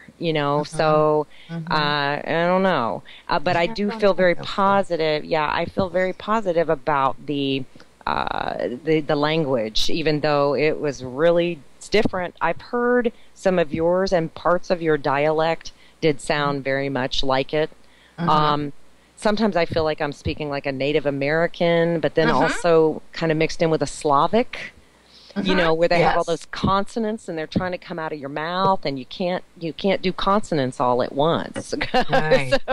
And it also comes from somewhere way down in your throat. This voice. Yeah, it's not it's the normal. guttural, and it's guttural, but then it gets kind of stuck in the throat and almost at the tongue, where you're trying to get the word out, but it's like tongue twisters, like alliteration. Sally drops, sells seashells by the seashore, kind of like that, but in another lane, you're trying to say it, and it's very difficult to get out very quickly. So I would probably say it was telepathic for me, but it's something that I'm supposed to learn or know. And I know that on a spiritual level, if that answers her question. Okay, I think that does. Well, that's Sirius Blue tried to log in and he couldn't get in. I don't understand. That's a shame. That's too bad. But let's hope, well, he can listen to it the next time. I'd love to have him Skype in and talk, He's on Skype. But so at this point, 702-751-0020. Please call in and, tell us a little bit about your experience and ask a question of our guest. I'd love to have you do that. So, and there's one more thing I want to add, too, that is, just kind of something that I've figured out over the years when I was able to separate out an ET experience as more floaty, and it's lighter and it's softer. And there seems to be, as far as a light source, There is none. It's like everywhere. It emanates from everywhere, and it's soft, so it doesn't hurt the eyes. But then I would have experiences, Miesha, that would have other humans, and they weren't happy. There would be military. There would be things done to me, slapped across the face, things inserted down my throat by human people, things up my nose by what I called the men in white lab coats. And now those experiences were very confusing to me because it was like I was led to a dental chair and it would take 5 people to wrestle me into that chair. And I remember one time I shared in group, like, oh, there's also the guys in the white lab coats, and everybody just kind of got silent. And the wonderful thing about Miesha's group, for anybody who wants to attend, she never ever pushed anything on me. She just would be like, well, that's nice, like, okay.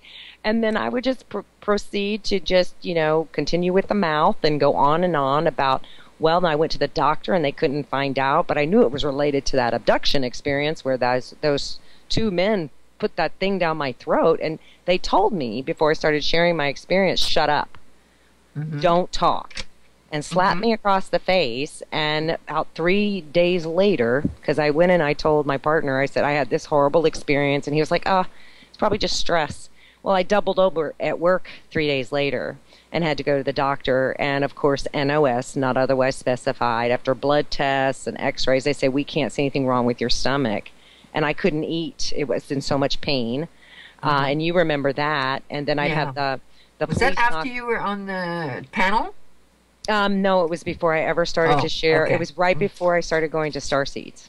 Before I started going to group, because I was ready to share and talk, and they didn't want me to. And I remembered, I thought I was there, and they had me tied down, and they said, "Shut up, don't tell your story," and slapped me across the face, and inserted this dime-like object with it had little pricks coming out of it, like a little receiver.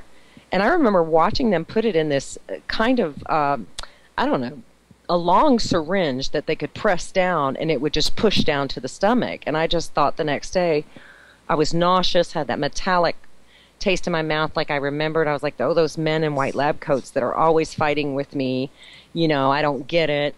Horrible dreams. Why? What in my childhood was that traumatic? I always debunk this. And then after these weird diagnoses and nothing coming of it, and then me having to heal myself and share, the better I got. And then I started hearing other people go, oh yeah, my lab. And I was like, what's that? And that's when you, Miesha, said, well, and that's when I started to, and I really fought that. But that's what I was saying to you. You might think about some of these things that are happening to you, and just, I tried to do it as gently as I could.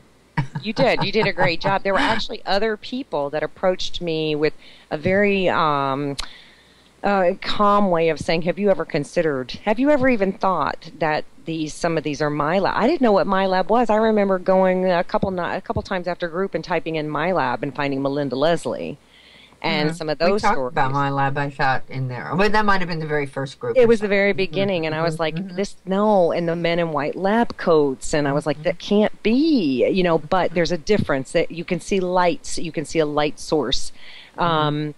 You can see hallways, you can see other people. And they're not happy. And I have seen military uniforms and wondering, why are you here? What do you want? And it was always seemed to be, I remember in one experience, I finally just said, I'll just give them the information and I can go home.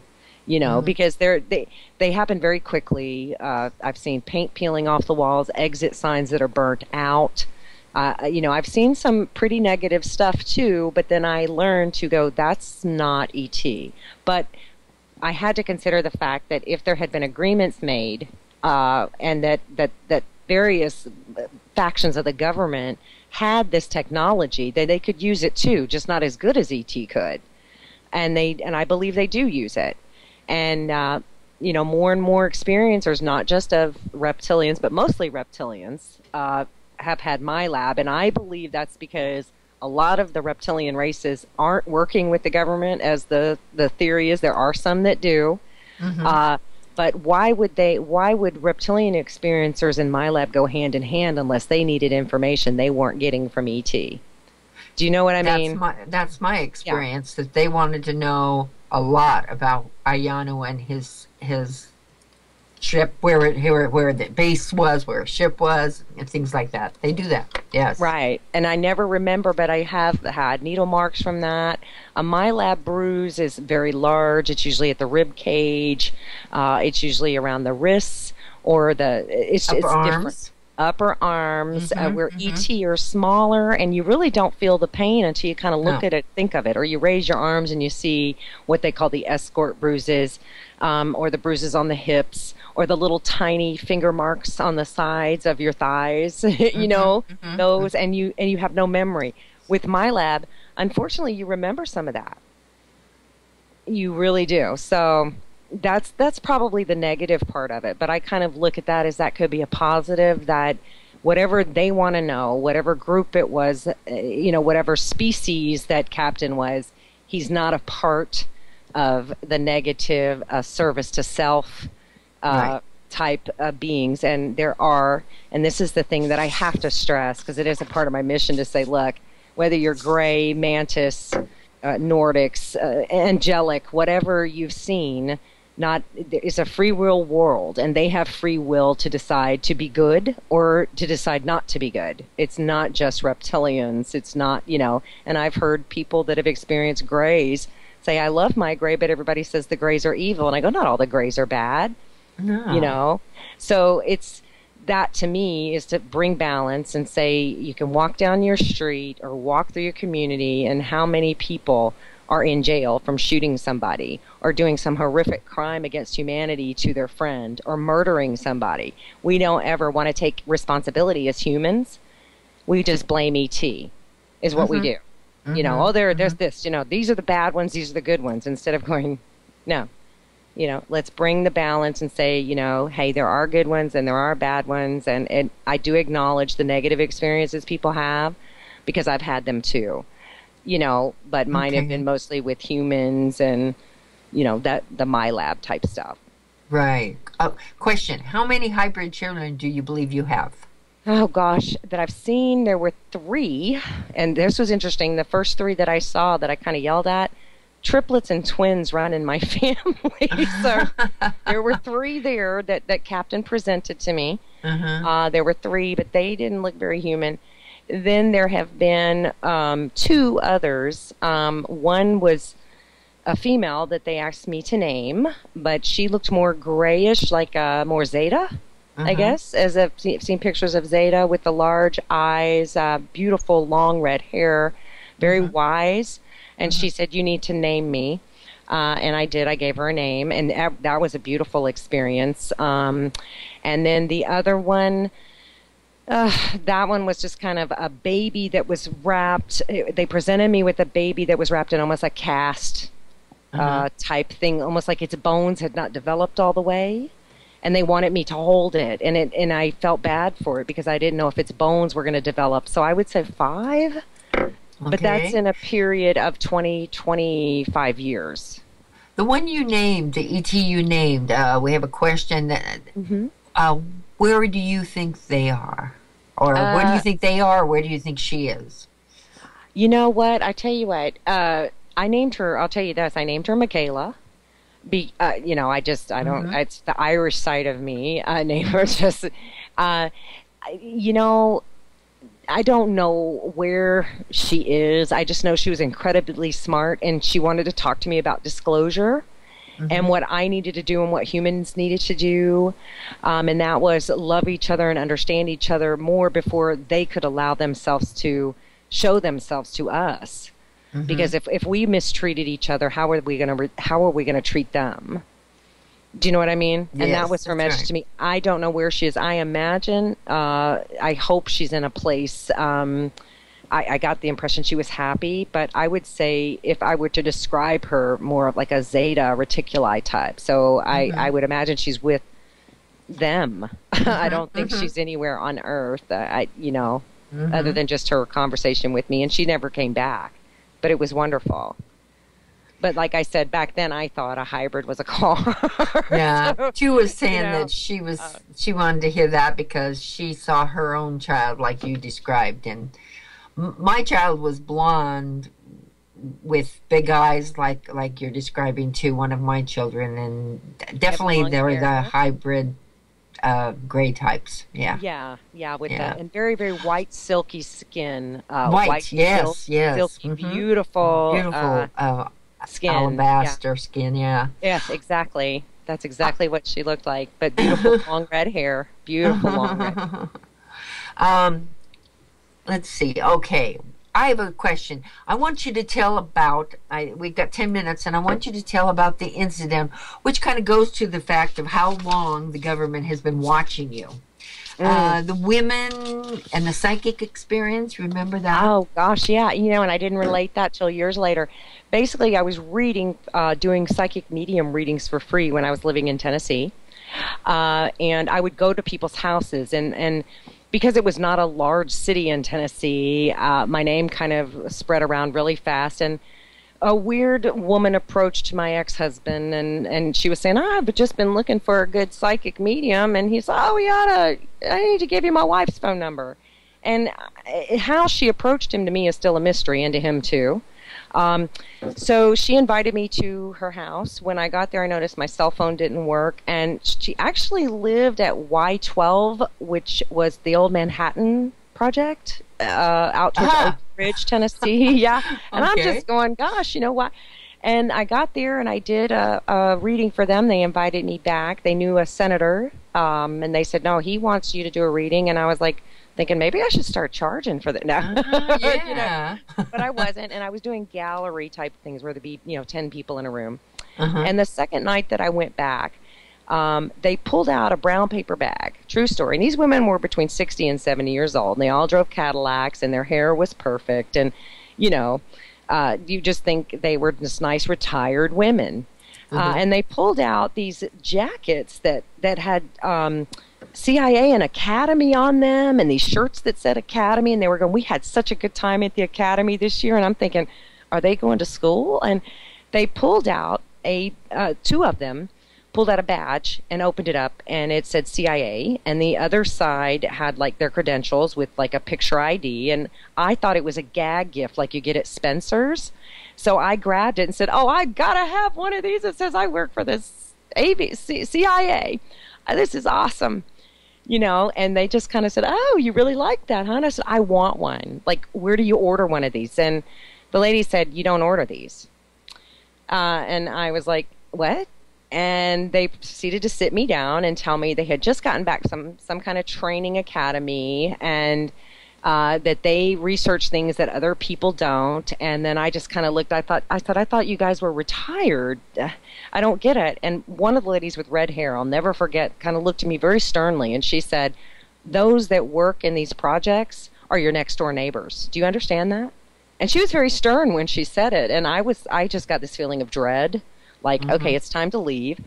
And I stood up, and they said, wait. They said, we're going to offer you a job. And I said, like what? And they said, tell me where this person is, this person of interest at the time. And I said, oh, that person is here. He's not there. I don't know why the government's running around chasing him in other countries. And none of this is true. And he's here. That's where he is. And they said, how do you know that? I said, I don't know. I've always been able to remote view, but I didn't know that's what it was. So I don't do it. I said, but you asked me to, so I did. And I was gathering my things at that point. And they said, would you work for us? And I said, no. No, I really don't want to do that. It's just like these women are crazy. This is what I thought. They're crazy. And they've made up these badges. I got in my car and I was petrified. I just knew there was a horrible feeling with this. Got home, told my ex-husband, and he was like, they're like 70, 60, 70, 65 years old. And I said, they said they're our neighbors, and people would never know who these people are. And he said, don't worry about it. Well, she kept coming back to his place of work, and then she was calling me, and the last time she called me, she said, look, we asked you nicely the first time. The second time, we are not going to ask. Do you understand? And I said, listen, I haven't been reading. I've lost the ability to do it. I don't know what happened, but I have been so horrible and so off lately that I just tell the people I'm sorry. I said, I've lost the ability. And they were like, uh-huh. And they said, you remember what we said? We asked you nicely the first time. The second time, we don't ask. And that forced my ex-husband to move us, to get assigned to another helicopter facility with his company. Because he flew helicopters. He said, we got to get out of here. I mean, it freaked him out because we were just, I mean, I think within months, I believe a couple of months, we had left. And we wrote it. We were so paranoid. We thought we were being bugged. I was like, okay, we were writing messages to each other. He's like, this is crazy, you know. But he told the women, go away and leave my wife alone. And they didn't. And then we just moved. So I don't know what happened to them. And I haven't heard from them again, at least as far as I know. But my phone, we did figure out my phone was bugged. When people would call, you could hear a drop in the line, just a drop. And then I had strange calls from Guantanamo Bay. And I'd say, hello, and they go, hi, did we get the wrong phone number? And I'd say, well, this is so-and-so, can I help you? And they go, yeah, I'm calling from Guantanamo Bay. I didn't know where that was. And I would have these conversations a few times, and I would like, okay, who are you? And then they'd say, well, we're down in Cuba. And I say, well, why are you calling? And they go, just got the wrong number. And I go, okay, well, have a nice day, and thank you for defending our country. Just duh. You know, if you could put the sign duh over my head, you know, it would be that with what I call the older ladies. I thought they got their badges from Spencer's, you know. So, but you found out later in your dream time experiences and the helicopters and everything like that, that they have continued to watch you and access you. And in fact, don't you have super soldier type dreams? I've had about 2 or 3, 2 that I can definitely verify, where I was put in trials situations where I was dressed up in a uniform and I have these abilities and I'm running and I am carrying guns, I'm stealing guns, and it felt like a trial. The first one I did pretty good at, and I reported back to a military officer. The second time, they asked me to do something I would not do, and that was to hurt someone else. And I kind of got told off and blessed out. And I started to draw the weapons that I saw and connect with some other people that said they were super soldiers. And I never really quite understood. I think I didn't pass the test. So I still don't really know about that, but I did connect with other super soldiers who said, oh, I know what that is. And they would send me drawings that they had done years earlier that were just like mine. And of course, James Rink could tell you all about that because he was like, whoa, because he would send the drawing out and we'd get an email going, here it is, and this is what it's used for. And he would just look at me and he goes, are you convinced yet? And I said, no. He said, you sure are a reluctant super soldier. So I'm not sure if those were my lab generated as a test to see what I was capable of doing, but one thing I'm not capable of doing is hurting anybody at all. So then that stopped. So I kind of am of the theory that I was being tested, and I had a psychic actually tell me that I was being tested by the government to see what I would do or what I wouldn't do. And I thought that's interesting because that's what I felt. It was a test to see, could I be a super soldier? Would I be able to do these things? And I couldn't do it, you know, so that was kind of all that was. Well, that's great. Now we do have one last question. We have a couple more minutes left, and Lindsay asked, "What is your mission?" Because I was going to ask that too, so I'm glad Lindsay did. Yeah, I'd like to ask Lindsay what hers is. I love Lindsay. Lindsay has a wonderful experience too, much like mine. Much like mine. And I've been so fortunate, though, in your group, Miesha, to meet so many other people with similar experiences. That's the thing that helps so much. I don't really know what my mission is. Lindsay knows as much as anybody else, because I know Lindsay personally. Reptilians don't answer questions, and it's very frustrating. It's almost like it's up to me to figure it out, Lindsay. And they're more about free will. With other ET encounters, it was kind of like, oh, you got to do this. Sorry, it's medical time. It's procedure time. With the reptilian, it was more like you need to figure this out. We cannot change your destiny. We can just remind you of it and hope that you work hard enough. Like Captain said to me, you have so much to learn. And I think that's what it's about. That his message was, I can't change your future. You have to make the decision to do this. And I believe my mission is to speak and to get people to go, you know what? I heard those reptilians weren't all bad. I mean, some of them aren't good, but I heard not all of them were bad. And if it's that simple, then that's fine with me. But I feel like there's a little bit more. Oh, I'm sure. But that's a wonderful mission to start with. And that's what I've noticed. My mission changes constantly and things get added to it. So I guess we are out of time, but I want to thank you so much and give us your information on the website of where somebody can talk to you on the meetup site there. Not meetup, on the Facebook. They just go to Facebook and they type in Positive Reptilian Experience or Positive Reptilian Contact, PRC, Positive Reptilian Contact. Like us on there. Post your story. Normally with negative experiences, we try to tell the person there's another place you can go, but we like to keep it in the positive for those people that just need that at this point. And then my website is www.reptilianencounters.com. It is still in the non-published phase yet. I've got the artwork up, and I'm just waiting for the other experiencers to give me a blurb of their story so we can share something a little more positive on the internet. But yeah, it's Positive Reptilian Contact on Facebook. That is managed by Lindsay Main, David Chase, myself, and Miesha Johnston. And then the web page is all me, but it will have anybody who has a positive experience to share, whether it hybrid, whether it just meeting a reptilian and feeling love from them, and they have artwork or they just want to post their stuff.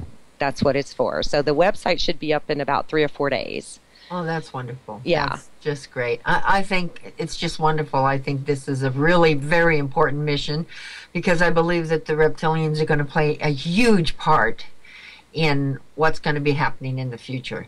Whether people want to admit it or not, they are here. I think they are staying. And they actually, there's a couple of groups, if they listened to my show last week, there's groups that they're from the dinosaurs that have evolved into, raptors or the reptoids, and that's the ones that are working with the government. But there's thousands of reptilians, and there are some all over, right? And there are some that do work in my lab. I saw a reptilian, but he didn't scare me because I'd already kind of knew what they looked like.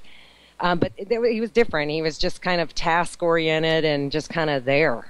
Right. And I had no fear of him, but I could see if somebody had never seen one would be like, oh my God, and it would look horrifying. But I don't blame that being. I just wonder, why are you not with your people? What made you go here? Why are you here doing this? But they're there, and also other ETs are there in my lab too. But that seems to be that the reptilian comes up as that. So I'm saying, yeah, I've seen them there, but if you've seen one and you've seen the scales, you're just not as afraid. Because if they were going to eat you, if they were going to rape you, and I have had people talk about rape, and each time they say they told them stop, and it stopped, whatever ET it was. So we are in control, and it is about free will. So yes, it is. Yeah. Well, thank you so very much for being my guest, and I wish we had just a few more minutes to let you finish up with some more things. Oh gosh! But that's like 5 more shows, Miesha. Yes, I know. It's going to be in the book, though. That way, I can have 1,000 pages, and so that's about what I've got. Yeah, that's right. And I just wanted to tell people that I'm going to be on a radio show. I'm going to be on Tina Marie Coet's radio show that is, what's it called? It's called Restricted Airspace, and it's going to be on the 7th at midnight. Actually, I'll have my group here, and then I'll be having the show afterwards, as well as Tina Marie is going to be at MUFON at February 18th, and she's going to be speaking about her story at Skinny Dugan's, so anyone can join that. And the exact information for the conference is Las Vegas, March 2014. It's the For Real Encounters International is where you can find and go for tickets. That's on a Facebook. It's an open group, so just join For Real Encounters. And again, my website is starseedawakening.net, and you can watch and listen to all of my shows through Starseed Awakening through the site, and I'll be posting our archive of Bridget. And you did a fabulous job, Bridget. Thank you so much, dear. Thank you so much for having me. All right, good night. And for your ear burning, because I know it is. Okay, sweetheart. We love you. Bye-bye, thanks to dear. everybody. Love you, sweetie. Okay, bye-bye. And good night, everyone.